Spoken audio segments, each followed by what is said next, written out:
Today, how GlobalFoundries secured $1.5 billion in CHIPS Act funding for a U.S. expansion.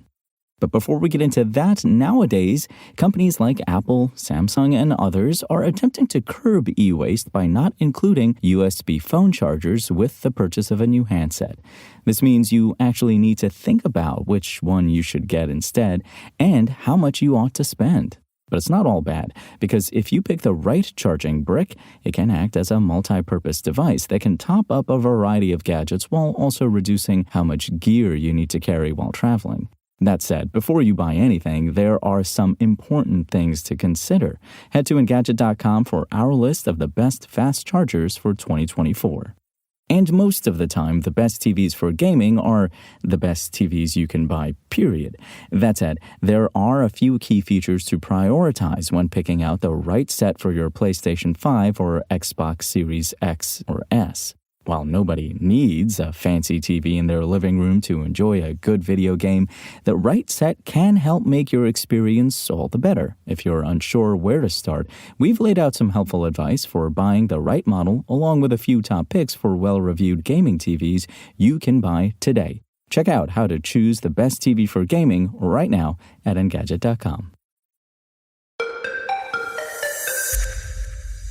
The Biden administration is granting $1.5 billion in funding to GlobalFoundries to bolster semiconductor production under the CHIPS Act. The company, which spun out from AMD in 2009 and also has access to $1.6 billion in loans from the CHIPS Program Office, will split the cash between three projects.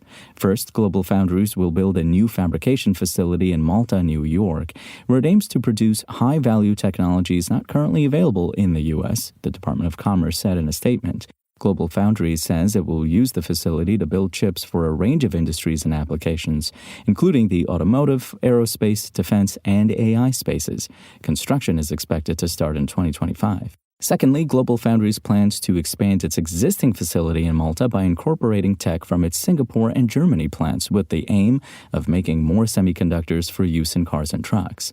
This expansion, combined with the new fab, will enable GlobalFoundries to triple the capacity of its Malta campus over the next decade or so. Once all phases of both projects are complete, GlobalFoundries expects to increase wafer production to 1 million per year across the plants. Last but not least, the remaining funding will go toward modernizing an existing fab in Burlington, Vermont. The aim is to build the first U.S. plant capable of high-volume manufacturing of next-generation gallium nitride on silicon semiconductors for electric vehicles, smartphones, the power grid, and other key technologies. The plant will use entirely carbon-free energy, while an on-site solar system will provide up to 9% of annual power needs. Through public-private partnerships, GlobalFoundries plans to invest more than $12 billion into the sites over the next 10-plus years. New York is also supporting the Malta projects with $575 million in performance-based green chips tax credits, while the New York Power Authority is investing at least $30 million.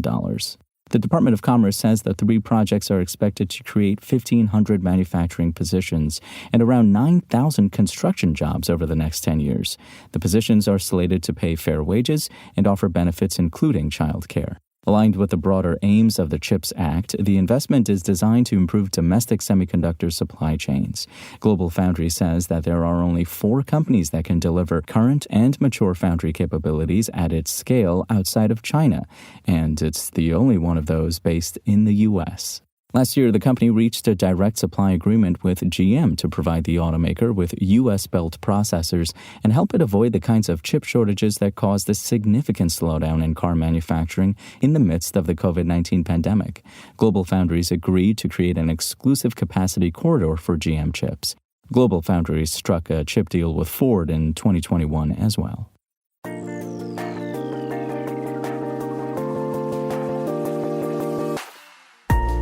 Thanks for listening to the show. Make sure to rate, review, and subscribe on Apple Podcasts. Today's show featured journalism by Engadget contributor Chris Holt and was produced by Spoken Layer. I'm Imran Sheikh, and we'll talk more tomorrow.